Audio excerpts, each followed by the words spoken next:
Aujourd'hui, dans notre émission Push Me Up, nous allons parler d'un thème qui est assez grave. C'est le féminicide. Le féminicide, c'est le fait de pouvoir tuer une femme ou une fille du fait de son sexe. Et nous voyons que depuis la Genèse, Dieu a dit au diable qu'il mettra une inimitié entre lui et la femme. Et nous pouvons le voir justement au travers de tous ces meurtres qui sont faits au niveau des femmes, juste parce que ce sont des femmes.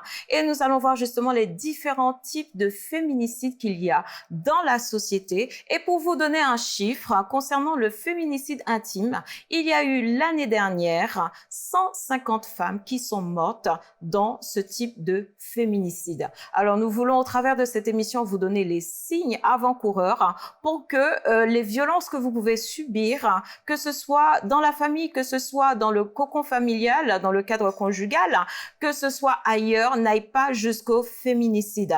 Alors je vous prie de bien vouloir écouter cette émission, de la suivre attentivement parce que nous allons vous donner les conseils par rapport à cela. Wow. Push me up. Exactement. Wow. Stop. What? Ah, magnifique. Wow. Bonjour à tous, je suis heureuse de vous retrouver sur le plateau de l'émission Push Me Up. Aujourd'hui, nous allons parler d'un thème qui est assez grave, le féminicide. Certainement, vous vous posez la question à savoir c'est quoi le féminicide. Le féminicide, c'est le fait de tuer une femme ou une fille juste parce que c'est une femme ou une fille. C'est un meurtre lié du fait du genre, du sexe de la personne. Donc, nous allons parler de cela. Nous allons parler des différentes formes de féminicide qu'il existe, d'accord? Et nous allons aussi parler de comment nous pouvons justement faire en sorte de sortir dans une relation qui peut être vite amenée au meurtre. Donc, nous allons vous donner des conseils justement par rapport à cela. Alors, on va déjà voir effectivement, mesdames qui sont sur ce plateau. À ma droite, j'ai la sœur Ingrid, n'est-ce pas? Et à ma gauche, j'ai la sœur Angela. Donc, voilà, j'ai des charmantes femmes sur ce plateau qui vont nous entretenir sur ce thème qui est assez grave, qui est le féminicide. Alors, on va voir les différents types de féminicide. Moi, je vais parler de celui de féminicide intime, aussi appelé féminicide du partenaire intime.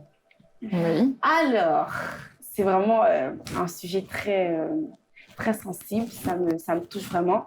Et en fait, c'est ces femmes-là qui sont tuées par leur mari ou leur ancien partenaire du coup. Ces femmes-là, en fait, elles sont souvent dans des relations où il y a énormément de violence et voilà, elles restent dans ces relations-là et elles n'ont pas le déclic de se dire qu'il faut partir en fait.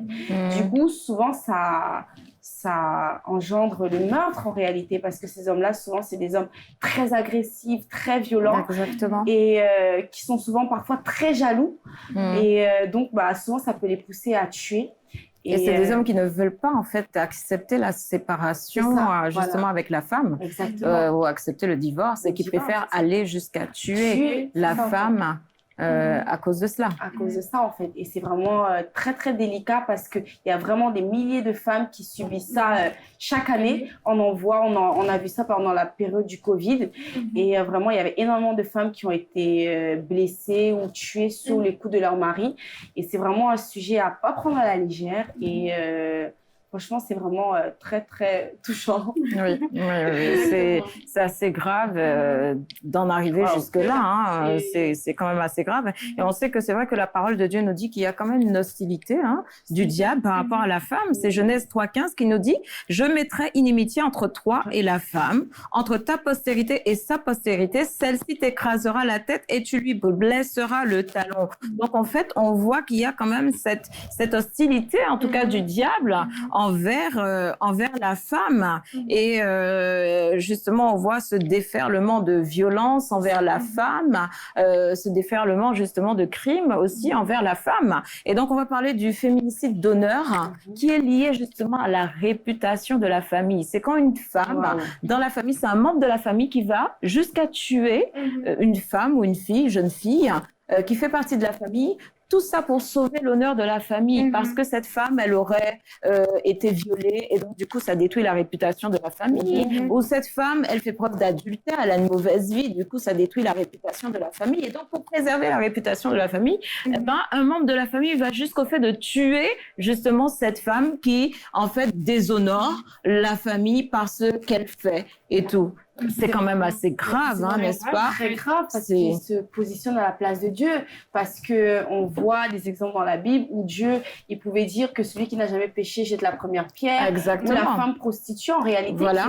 La femme qui avait commis l'adultère aussi, oui. Il disait va et ne pêche plus. Et c'est vrai en réalité que c'est vraiment très grave parce que ça dépend de la culture. Mais c'est vrai que dans les cultures africaines, souvent lorsqu'on l'a vu sur le thème de la violence, enfin, des violences conjugales et du viol, lorsque la jeune femme va être violée, on va souvent cacher. Oui. On va souvent cacher. Exactement.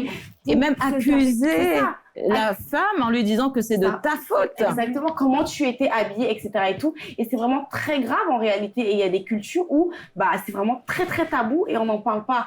Donc, c'est vrai que par rapport à ça, moi, je trouve ça même limite diabolique. Si, c'est diabolique, hein, comme vraiment diabolique. Aller jusqu'au meurtre, franchement, il faut être poussé par des esprits vraiment méchants, très méchants. Exactement.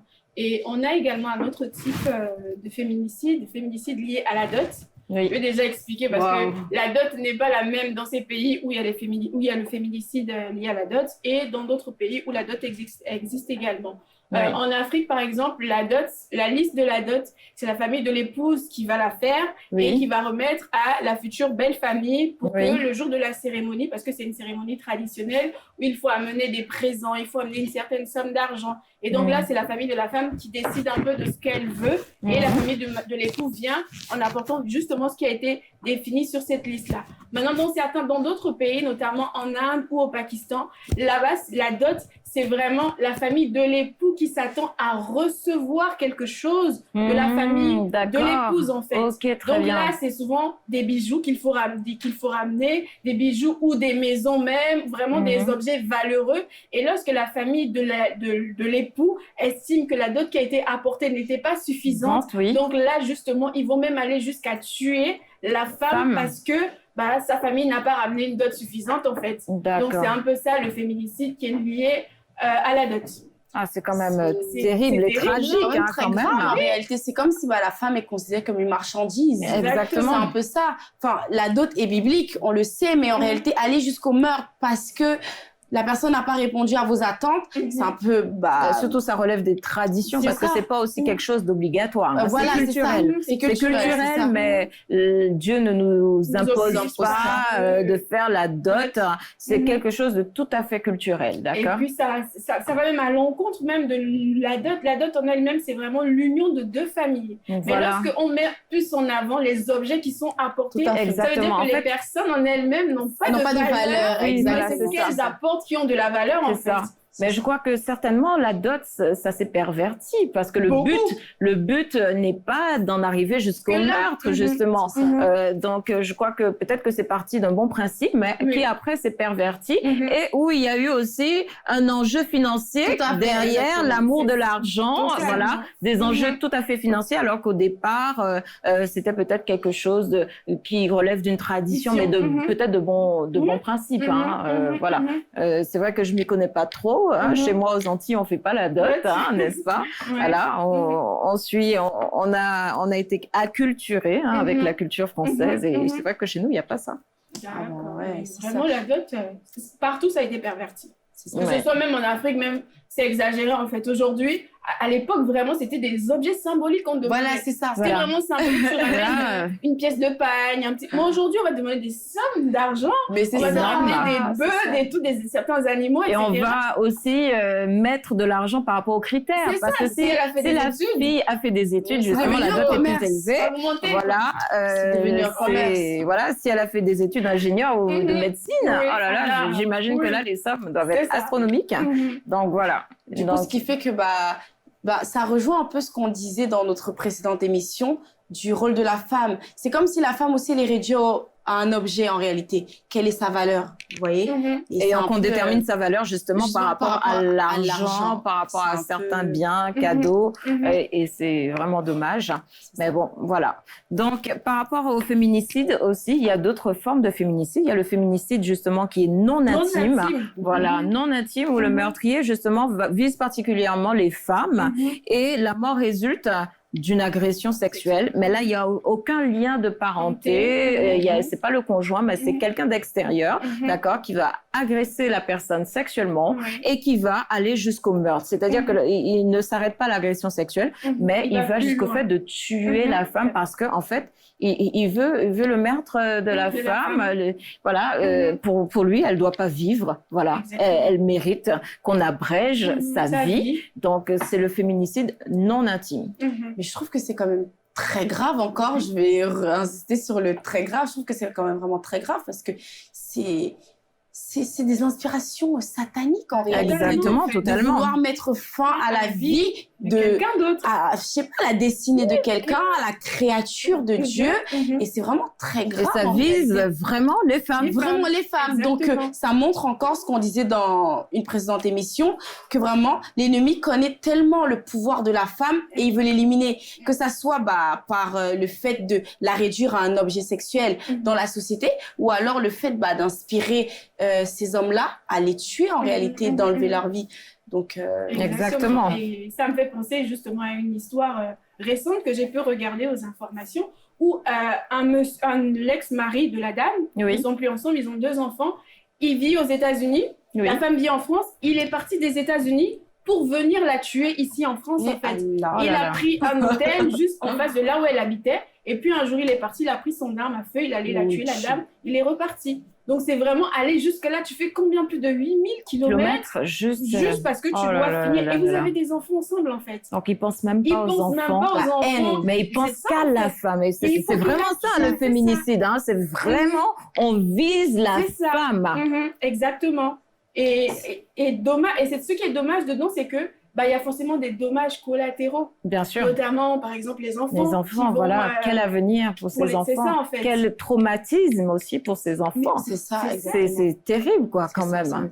Et se dire que c'est son père qui l'a fait. Son père qui l'a fait, c'est encore d'autant plus grave, quoi. C'est très grave. C'est très grave. C'est vrai que vous imaginez qu'est-ce que ça peut faire dans le cœur des enfants. Ça me rappelle au lycée, lorsque nous sommes allés visiter un tribunal avec ma classe, il y avait une histoire comme ça. C'était un homme européen qui avait tué sa femme qui était d'origine camerounaise, voilà, pour une histoire de jalousie, voilà. Parce que oui, qu'on marchait dans la... Enfin, en fait, ces explications, en fait, elles avaient ni tête ni queue, mais tu sentais comme si...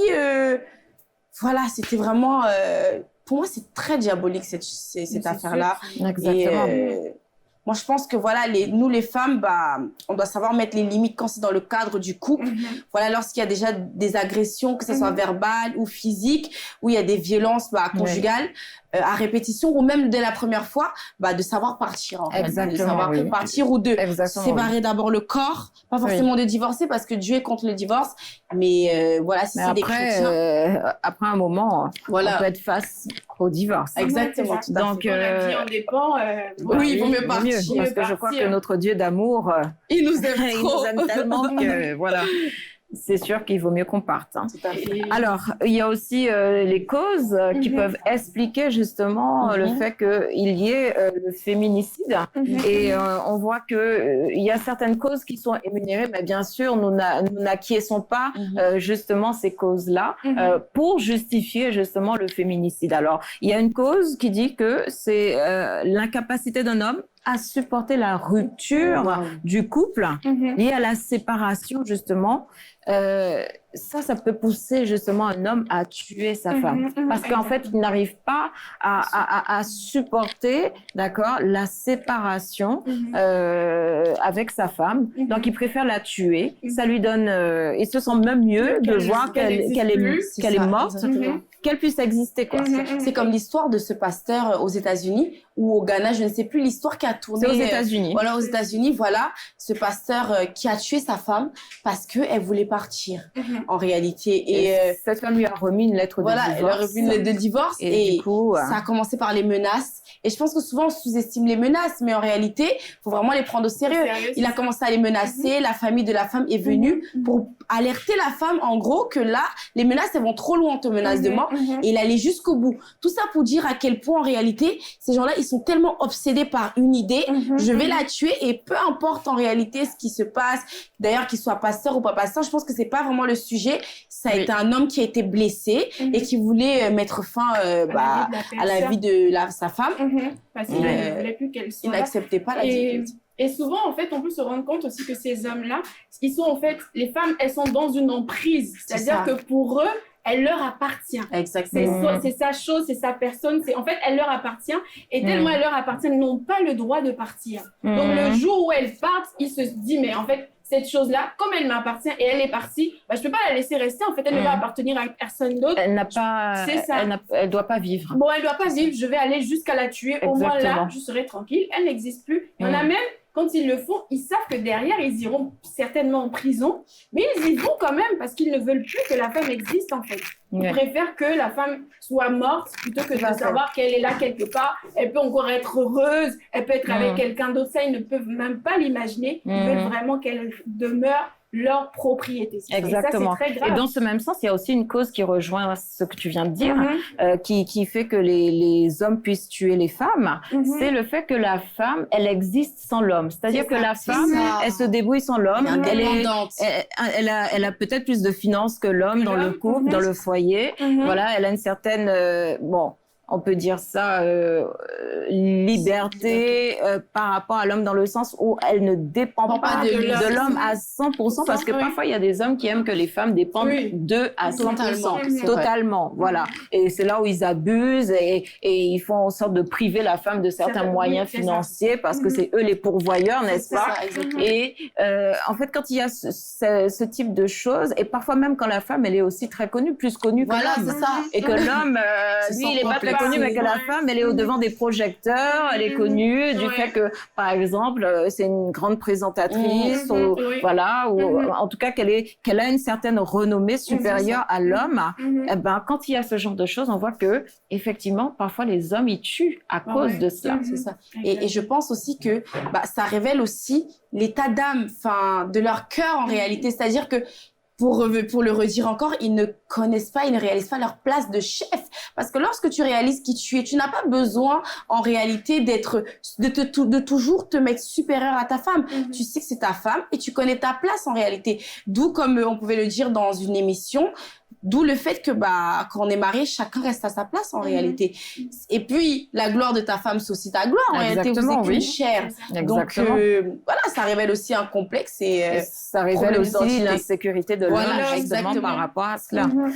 Il y a aussi le fait que certains crimes sont impunis. Quand certaines femmes vont au poste de police et, justement, elles dénoncent ces violences qui leur sont faites, parfois, ces dossiers sont classés très vite. Très vite sans suite. Et du coup, ça fait en sorte que ça puisse augmenter les féminicides. Parce que c'est pas pris très au sérieux certaines plaintes des femmes au niveau judiciaire. C'est ça. Moi, je sais que pour la petite anecdote, lorsque j'étais en Normandie, je sais que l'ancien mariage de ma mère, en réalité, lorsqu'en fait, le monsieur avait déjà des antécédents en fait à la police et lorsque il pouvait avoir certains comportements, certaines menaces, etc. et tout, et même de dire que voilà, j'ai un fusil dans la cave en haut, si vous dites que vous partez, etc. et tout, moi je vais vous tuer, etc. et tout. Et c'était pas des menaces qu'on prenait à la légère. Surtout à ce moment-là, j'étais très folle et on allait à la police, etc. et tout. Mais c'est vrai qu'en réalité, il se disait si c'est que ça va pas, partez. Il est comme ça. Qu'est-ce que vous voulez qu'on fasse? Et vous voyez, en fait, ils vont se dire que la personne est comme ça. Ou peut-être que la personne a des problèmes psychologiques et ils ne vont pas vraiment prendre ça vraiment au sérieux et se dire que mais la femme peut-être elle souffre dans ça et nous à force de menaces, etc. et tout, on était obligé de partir. Ma mère, elle a été obligée de demander le divorce parce qu'en réalité c'est soit tu mets ta vie en danger et tu risques de mourir, soit tu pars en réalité. Et c'est vrai que par rapport à ce qu'on disait par rapport à la police, pas dans tous les cas, mais plein de fois, ils négligent en fait la chose et se disent que madame, soit vous partez, soit vous surmontez. Justement. Voilà. C'est ça, en fait, voilà pourquoi on a de plus en plus de féminicides chaque année, parce que avant que ça n'arrive au féminicide, ça commence d'abord par des violences conjugales. Exactement. Et quand elles vont justement à la police, c'est classé sans suite. En fait, on se dit, qu'est-ce qu'on pourra faire à ce monsieur? Ils peuvent venir une fois, deux fois, mais la personne continue et puis après, ça va jusqu'au meurtre, en fait. Donc, c'est aussi vraiment un éveil de conscience par rapport, parce que nous sommes dans une société, nous avons un État, l'État est organisé de certaines façons. Donc, il faudrait vraiment que la police, la juridiction, en tout cas tout ce qui est juridique, puisse vraiment prendre ça au sérieux pour limiter davantage les féminicides, parce que ce sont des vies qui sont détruites. Non seulement la personne, elle décède, mais il y a parfois des féminicides qui se font devant les membres de la famille, donc parfois devant des enfants ou même devant d'autres membres de la famille, et on est détruit après ça. Exactement, Et même dans les recherches qu'on a pu faire, on s'est rendu compte que parfois même ces enfants ne sont pas suivis psychologiquement. C'est ça, c'est dommage. Ils ont vécu quelque chose de si grave, ils ont vu comment on tuait leur mère, mais il n'y a pas de suivi derrière. Ils sont laissés comme ça dans la nature. Et qu'est-ce qu'on attend demain qu'ils deviennent ces personnes-là, en fait, c'est sûr c'est sûr qu'ils peuvent reproduire la même chose. C'est ça, exactement. Donc, c'est important. Et souvent, ceux qui tuent ou ceux qui commettent des violences comme ça très graves, souvent ils vont dire qu'ils ont vu leur père frapper leur maman. Oui, j'ai vu mon père frapper ma mère à la maison, donc pour moi c'est normal. J'ai vu mon grand-père tuer ma grand-mère, c'est normal en réalité. Donc ils ont été exposés à ça dès le bas âge. Du coup, ce qui fait que ce n'est que en fait la conséquence de ce qui a été semé. Exactement. Et quand on voit dans certaines familles, on voit qu'il y a des choses comme ça qui se perpétuent de génération en génération. C'est comme des liens. Exactement, comme des liens. Donc, on voit qu'il y a eu quand même quelque chose de spirituel, en fait. Qui a été établi. Voilà, qui a été établi et que c'est important, quand on est chrétien et qu'on est dans ce type de famille, de pouvoir faire en sorte que ça n'agisse pas sur nos vies, d'accord, et que ça ne se reporte pas sur nos enfants. Exactement. Donc, c'est important de faire un travail spirituel aussi par rapport à cela, d'accord, et briser, casser tout ce qui a été fait dans le monde spirituel. Par rapport. Alors, on va parler aussi des signaux d'alerte, voilà, parce qu'il faut qu'on puisse encourager certaines femmes, justement, à repérer les signaux d'alerte, justement, pour qu'elles puissent sortir de certaines relations qui peuvent amener, justement, au féminicide. Et il faut savoir aussi qu'il y a aussi des agressions, des voisins qui sont obsédés aussi et qui peuvent aussi harceler déjà en mettant des petits mots, justement, et après passer à l'acte et tuer une personne. Donc, il faut vraiment pas qu'on se limite simplement au cadre du couple, d'accord? Il faut qu'on voit aussi large. Donc, les signaux d'alerte, d'accord? L'homme, souvent, il veut tout contrôler et il veut que sa femme ou la jeune femme, en fait, coupe tout rapport social envers les autres. Souvent, en réalité, il contrôle le téléphone, tes faits et gestes, qui sont tes amis, tes heures de travail, etc. et tout. En fait, il va vraiment avoir une emprise sur toi. Et ça, déjà, c'est pas bon. Parce que déjà, tu n'es pas libre. C'est-à-dire que tu es dans la crainte dans tes mouvements parce que tu te dis, qu'est-ce que mon conjoint va dire en réalité? Et souvent, en réalité, il va t'isoler. C'est aussi comme ça que le diable agit. Pour t'abattre, il t'isole. Après, bam, en réalité. Il t'isole parce qu'il sait en réalité que lorsque tu vas parler un peu des différends qu'il y a dans le couple, tu pourras avoir des conseils et des gens qui pourront t'alerter à temps. Mais il t'isole pour avoir vraiment l'emprise totale sur toi et pour facilement t'abattre et te contrôler psychologiquement. Exactement. Exactement. Et ça me fait penser encore à une émission que j'ai regardée où la dame, elle travaillait, le mari ne travaillait pas. Et il était jaloux du fait qu'elle travaille, qu'elle ramène de l'argent, etc. Donc, ce qu'il a fait, c'est qu'il l'a enfermée dans les toilettes. Non, pas dans les toilettes, il l'a enfermée dans une pièce. Il venait lui donner à manger dans cette pièce-là. Il lui a ramené une petite cuvette, en fait, pour qu'elle fasse ses besoins. À l'intérieur, il fallait qu'elle reste là-bas, en fait. Elle ne devait pas sortir. Aller travailler pour avoir une certaine liberté financière, parce qu'il était jaloux. Et donc, qu'est-ce qu'elle a fait quand la femme a pu se libérer? Elle est tout de suite allée porter plainte. Et le monsieur a même été emprisonné, en fait, par rapport à ça. Et ce qu'il faisait même... Parce qu'après, quand ils vont être violents, ces hommes-là, ils reviennent avec des paroles, en fait, te dire « Je ne vais plus jamais recommencer. C'est pardon, je ne sais pas ce qu'il m'a appris, etc. » Et même au tribunal, ce monsieur il est en train de dire « Non, je ne vais plus recommencer. J'aime ma femme, etc. » Mais heureusement que les juges ne sont pas tombés dans ce panneau-là. Ils lui ont dit non, vous restez. Ils l'ont emprisonné, je crois, pour 1 ou 2 ans. Il est resté en prison et la femme a demandé le divorce. Donc c'est important. C'est important. Même si c'est vrai que c'est notre mari, c'est important de le faire. C'est ça. C'est important de le faire parce que après, on ne sait pas qu'est-ce qui peut se passer. Exactement. Et qui se fait en sorte que, en fait, il y a quelque chose qui saute dans sa tête et ça, qui fait des actes ignobles. Donc c'est très important. Et aussi, justement, pour les personnes qui sont harcelées par leur voisinage, voilà, et qui donnent des courriers, des petits mots, qui laissent des petits mots sur la porte. Oui, j'ai envie de coucher avec toi et tout ça. Parce que ça existe, effectivement, cette forme d'harcèlement de la part de nos voisins qui surveillent l'heure à laquelle on rentre, on sort et qui sont vraiment obsédés et qui veulent justement passer à l'acte. Et justement, ces personnes-là, ils peuvent tuer parce que si justement on oppose une résistance, ils peuvent aller jusqu'au meurtre. Donc, qu'est-ce qu'on peut conseiller justement à ces femmes-là? Moi, ce que je pourrais conseiller, parce que parfois, par orgueil, on va se dire, c'est chez moi, c'est ma maison, je ne vais pas partir, c'est lui qui doit partir, c'est lui qui est fou, etc. Mais il y a quand même notre vie en jeu derrière. En fait, il faut qu'on voit plus loin que les biens matériels qu'on peut avoir, c'est-à-dire la maison, le logement, etc. Si on peut partir, on part. Bien sûr, aller porter plainte déjà, pour dire qu'on est harcelé par le voisin, mais aussi prendre des précautions. Courriers, c'est ça qui nous donne des courriers, mais prendre des précautions pour soi-même aussi, pour sa vie. Parce qu'il y a des fous, ils peuvent aller vraiment jusqu'à l'acte de te tuer, en fait. Et peut même retrouver le numéro de téléphone aussi. C'est ça. Et appeler, voilà, sur le téléphone et laisser des messages. Voilà. Donc, partir si c'est possible. Peut-être déménager ou mais partir en tout cas. Je pense aussi que c'est important d'alerter son entourage parce que souvent ce genre de choses, on va se dire oui, non, etc. et tout. Bon, c'est parce que je suis trop belle, etc. et tout. On va pas être vigilant, on va pas prendre le recul de se dire ah, mais là en fait, c'est. Bon, moi aussi, j'ouvre des portes, en réalité, le fait de ne rien dire. Je pense que c'est aussi important d'alerter son entourage. Comme tu as dit, bah, en parler à la police, si c'est possible, etc. et tout. Et si, par exemple, on est une jeune fille, si on a des grands frères ou un père, justement, avec qui on vit, bah, alerter. Parce que je sais souvent que, bah, en Afrique, lorsque les grands frères, ils vont un peu mettre des coups de pression, tu prends un peu peur.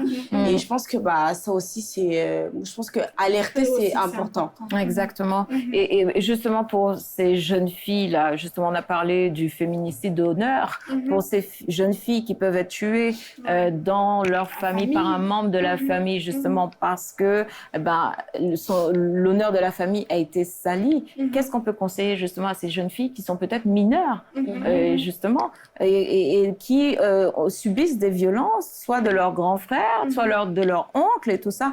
Qu'est-ce qu'elles peuvent faire, justement? Bah, moi, pour avoir subi, c'est pas la maltraitance, en réalité, je dirais pas non plus violence, parce qu'en réalité, en Afrique, c'est un peu normal de se faire taper par nos oncles, etc. et tout. On peut te taper, etc. Mais de façon très violente. De taper très violent. Tu vas rien dire parce qu'en réalité, c'est l'éducation.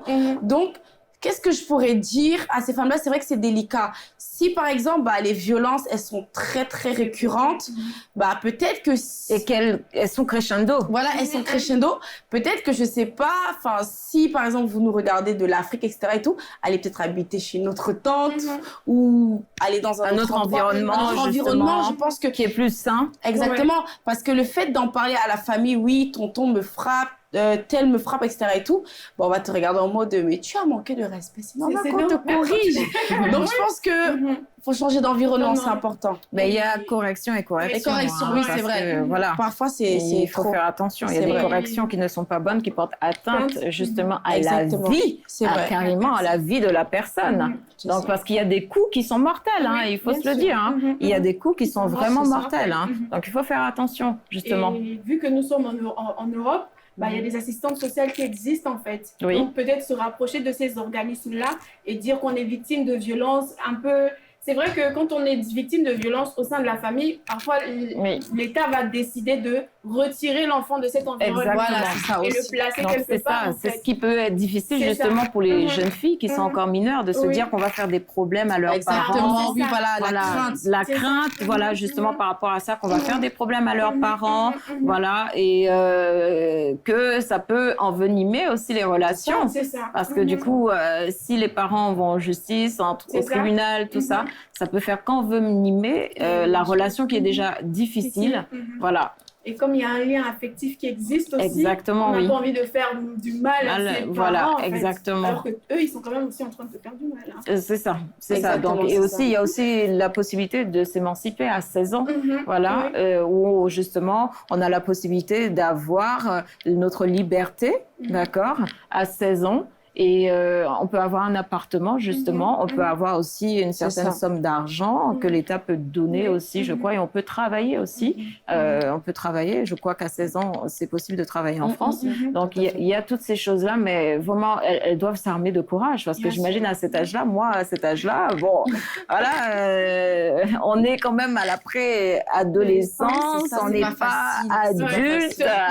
Voilà, souvent on n'a pas ce courage-là à cet âge-là, voilà. Mais c'est vrai qu'en fonction des cultures, on ne prend vraiment pas la chose pareil. Je sais qu'ici en Europe, lorsque par exemple des enfants vont être violentés, etc. et tout, c'est vrai qu'on va leur proposer d'appeler sur certains numéros, des numéros, etc. et tout, pour des services sociaux, etc. et tout.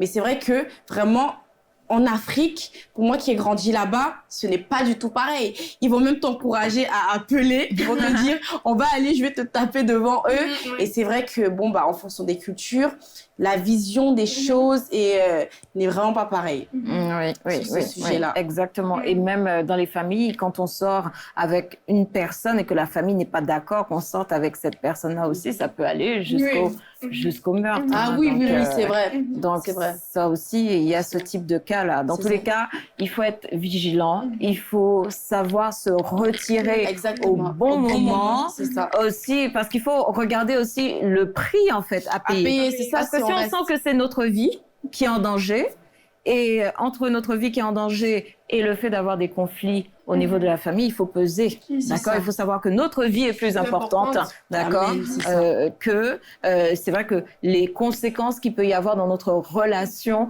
avec la famille, d'accord. c'est ça. Donc c'est très important et je crois que notre Dieu, notre Seigneur nous aime et veut qu'on veut qu'on ne puisse pas perdre notre vie, voilà, que notre destinée soit abrégée justement par les coups qu'on peut recevoir de notre famille, qu'on C'est peut ça. recevoir de notre conjoint, voilà, qu'on peut recevoir des personnes de la société. C'est important de se retirer au bon moment. C'est ça. Puis en réalité, ça ne vaut pas la peine. Vraiment. Notre vie compte beaucoup plus que A plus qu'un de mariage, valeur. c'est ça, qu'un mariage, qu'un homme, etc. et tout. Et je pense que ça n'a vraiment pas la peine. Donc alors comment justement on peut faire justement pour s'en sortir avant qu'il ne soit trop tard? Comment s'en sortir? Comme on a dit, quitter la ville. ça, en S'il fait, faut c'est quitter ça. la ville, il c'est faut ça. payer le prix de Ouais. quitter la ville.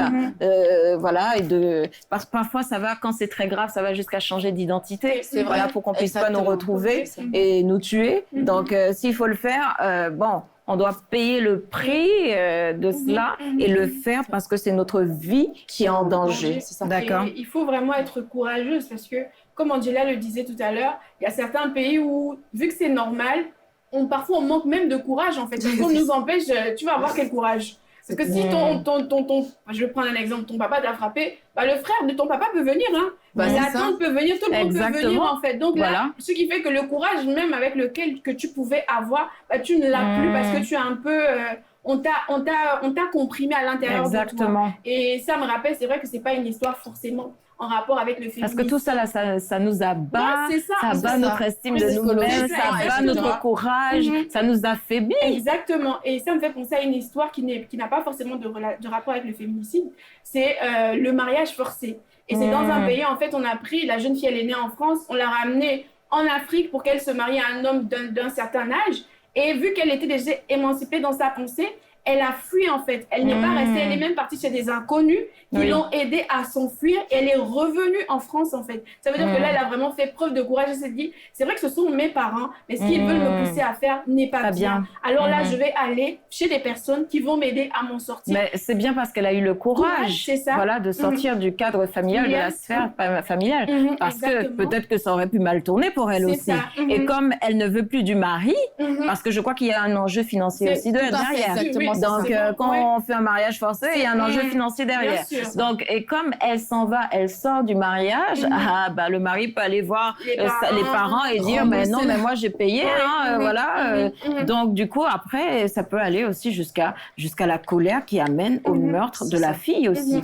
Donc, ça peut aller jusque-là. Donc, c'est important que quand on voit ce genre de choses-là, qu'on s'en aille, en fait, qu'on parte le plus loin, parce que aussi, on sait quand même à qui on a affaire dans notre famille. On peut savoir aussi jusqu'où peut aller, justement, les membres de notre famille aussi. D'accord? Mais c'est important de pouvoir sortir de là, sortir de ce cadre-là, sortir carrément, de faire preuve de courage vraiment et de pouvoir aller ailleurs. Alors, je conseillerais aussi à ces femmes de contacter des associations. Il y a des associations, voilà, qui luttent contre le féminicide.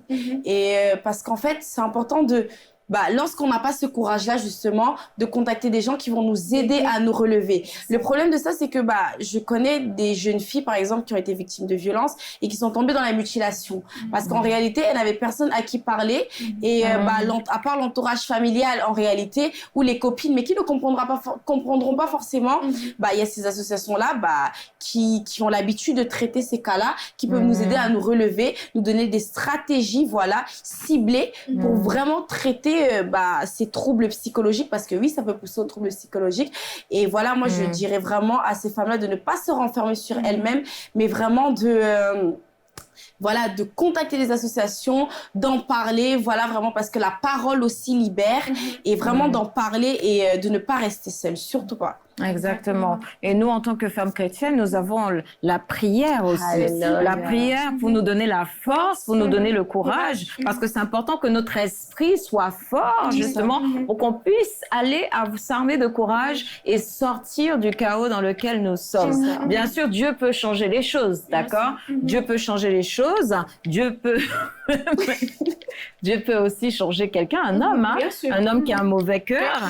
Dieu aussi peut le changer, mais c'est important de sortir avant, d'accord? Parce que tant que son cœur n'est pas changé, il ne faut pas rester là et être là sous les coups. Non. Donc c'est important de pouvoir prier, se fortifier, trouver la force de pouvoir sortir, d'accord? De continuer à prier pour le changement de la personne, le changement de la famille quand ça se passe au niveau de la famille, n'est-ce pas? Voilà. Maintenant, je sais pas si on peut prier pour le changement du voisin, n'est-ce pas? Qui nous harcèle, mais pourquoi pas, n'est-ce pas? Pourquoi pas, n'est-ce pas aussi? La force de la prière, n'est-ce pas?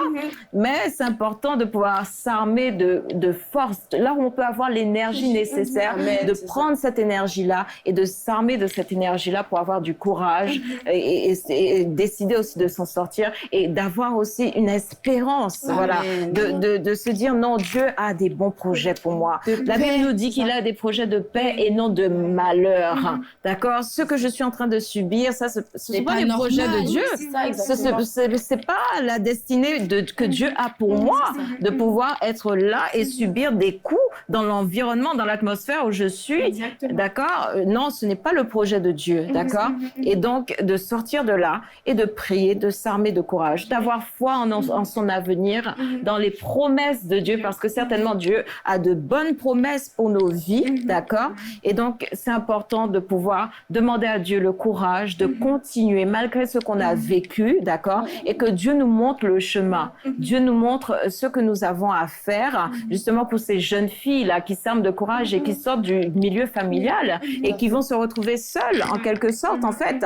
Et si elles s'émancipent et qu'elles se retrouvent seules dans un appartement, c'est de demander à Dieu de l'enseigner, d'accord? Et que, en fait, son éducation n'est pas terminée et qu'elle a Dieu qui peut continuer son éducation, même si elle s'est déconnectée de la sphère familiale qui était toxique pour elle et dangereuse pour elle.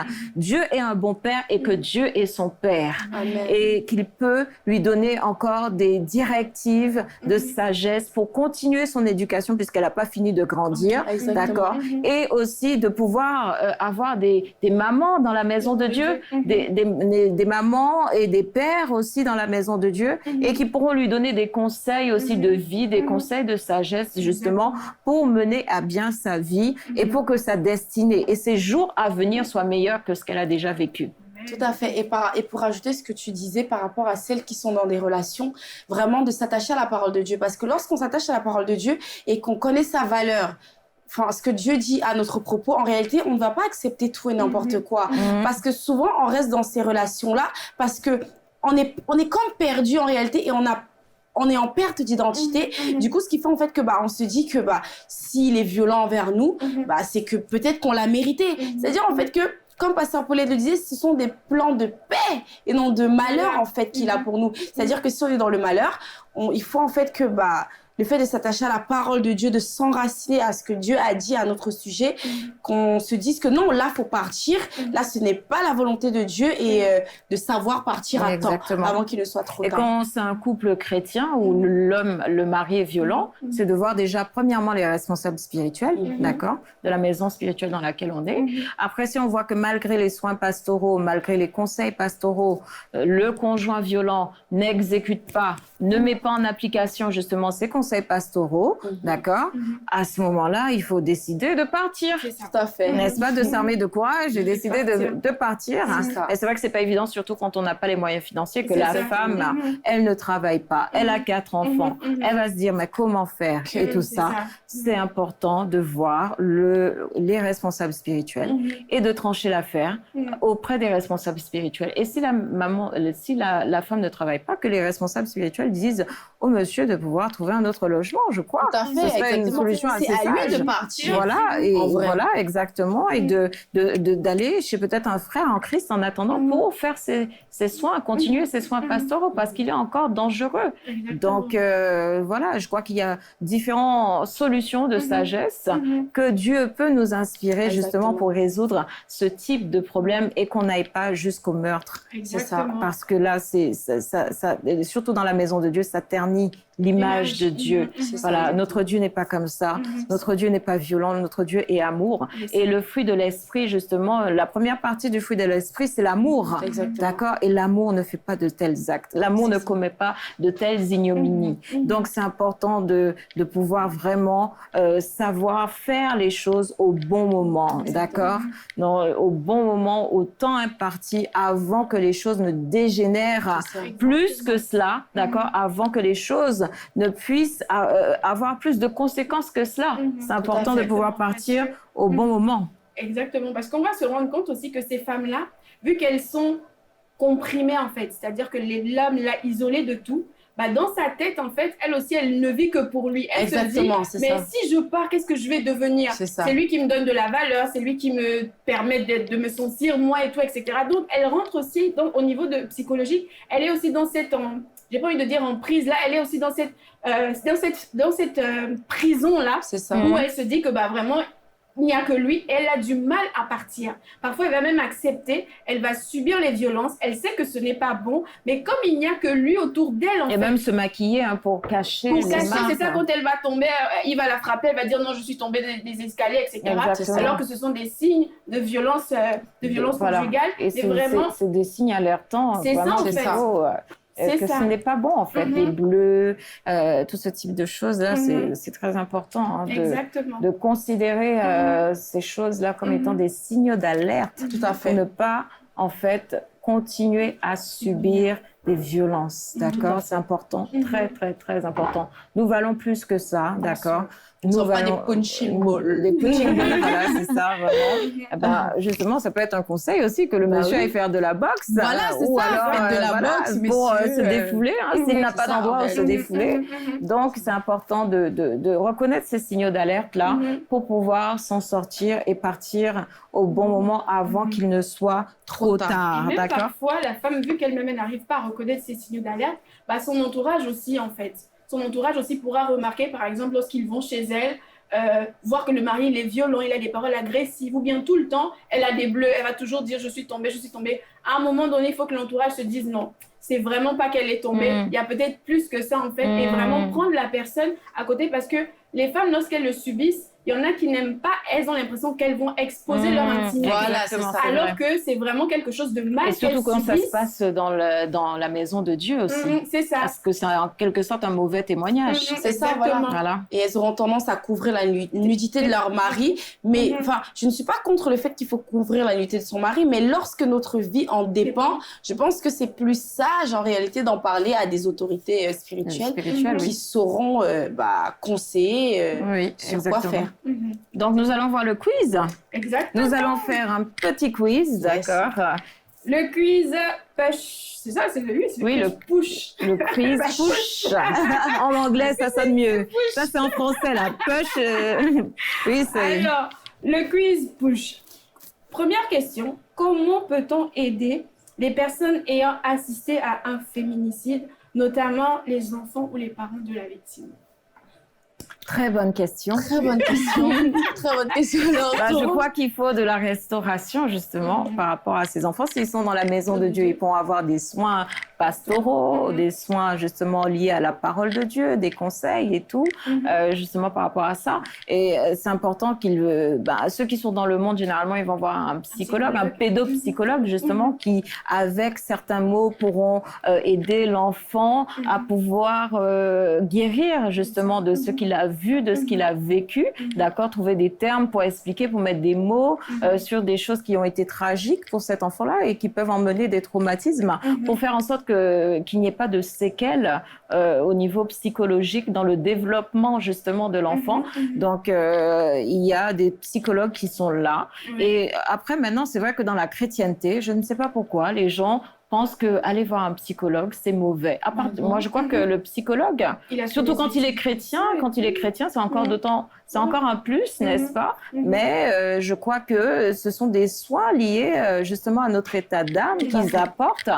Et voilà, quand on est chrétien, on peut aller voir, par exemple, un psychologue chrétien aussi, parce qu'ils ont fait des études par rapport à cela et qui peuvent être un plus justement dans notre développement psychologique, d'accord, bien sûr, et je crois que c'est quand même important aussi d'ajouter cela, parce que la Bible dit d'ajouter à votre foi la connaissance, donc le gnosis, la connaissance scientifique. Donc il y a eu des personnes qui ont fait des études scientifiques par rapport à comment notre cerveau, notre état d'âme fonctionne, et pourquoi pas avoir des conseils de la part de ces personnes-là aussi, pour notre développement psychologique, afin qu'il y ait certaines émotions qu'on puisse gérer d'une meilleure façon, en tout cas, pour que nous soyons épanouis, puisque c'est ça le but aussi.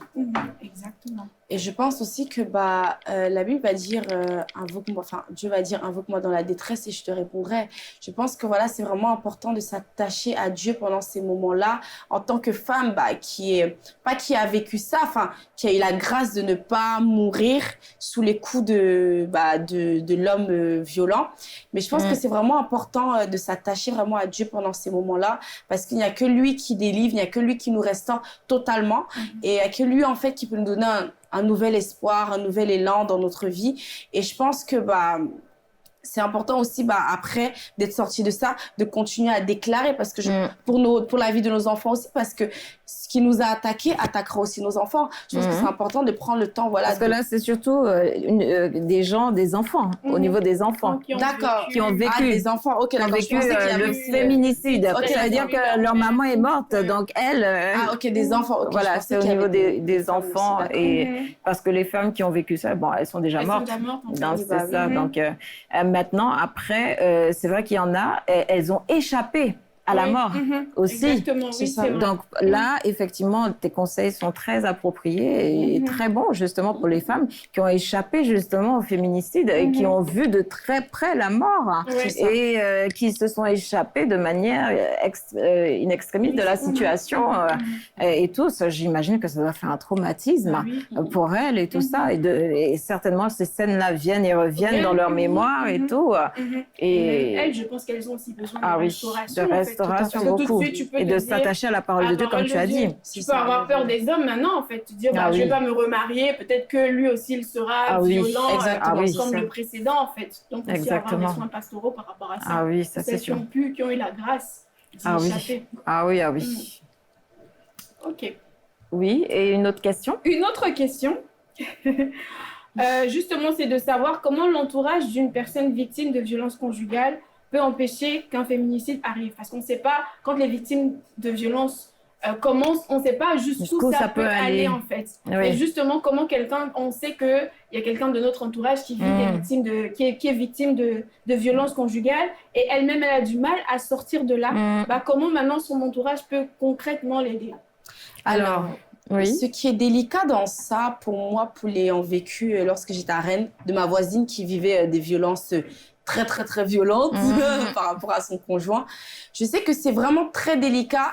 Bah, le bon sens dit qu'il faut alerter. Voilà, le bon sens dit qu'il faut alerter. Même l'État va nous dire, hein, non assistant à la personne en danger, il y a des répercussions, il y a des retombées sur nous. Et je pense que bah, lorsque moi j'alertais, bah, elle venait me dire, bah non, vous ne mêlez pas de mes histoires, etc. et tout. Donc, c'est vraiment délicat. Moi, je pense qu'il faut quand même alerter.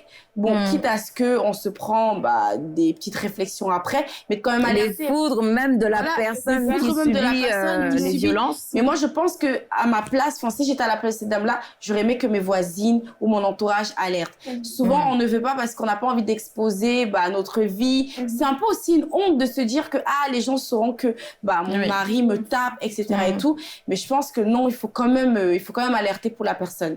Et moi, ce que je donnerais comme conseil, justement, si on fait partie de cette même famille et qu'on voit justement ce type de violence, c'est de faire des réunions de famille.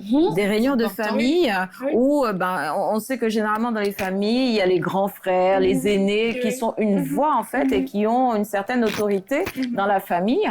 C'est de réunir justement ces autorités des deux familles, voilà, qui sont comme une voix justement et qui sont assez décisionnaires, qu'on écoute en tous les cas, de les réunir, de faire une réunion familiale où il y a le monsieur, où il y a la dame, où il y a en fait les aînés de chacune des familles, de la famille de la femme, de la famille de l'homme, et qu'ils règlent ça ensemble. Qu'ils règlent ça ensemble et qu'ils mettent des limites. Si ça continue encore, on récupère notre fille. C'est ça. D'accord ? De le dire. D'accord ? De faire d'abord des réunions de famille. Bien sûr, s'ils ne sont pas chrétiens, parce que s'ils sont chrétiens, ils vont voir les autorités. Ils peuvent aussi rajouter les réunions de famille, d'accord ? Tout à fait. Et conseiller justement le monsieur, voilà, conseiller aussi la femme aussi, voilà, et lui dire que si c'est une femme qui a du mal et qui a peur de pouvoir sortir du cadre familial, la conseiller aussi et lui dire oui, tu peux venir à la maison, tu peux venir vivre avec nous si ça continue, d'accord ? Donc voilà, c'est ce que je conseillerais. D'accord. Merci pour les conseils. D'accord, très bien. Je crois qu'on arrive à la fin de notre émission. C'est vrai que c'est un thème qui est assez touchant parce qu'il s'agit quand même de meurtre et on espère que ces conseils ont été des bons conseils qui aideront justement une femme victime de violence ou une femme qui est harcelée dans son environnement et qui peut se terminer justement de manière tragique, vraiment à être alerte des signaux de violence et de prendre les mesures nécessaires pour que vous ne puissiez pas faire en sorte que votre vie soit abrégée à cause des coups d'un homme, d'accord ? Donc c'est important de pouvoir réagir à cela et de ne pas subir les violences d'un homme.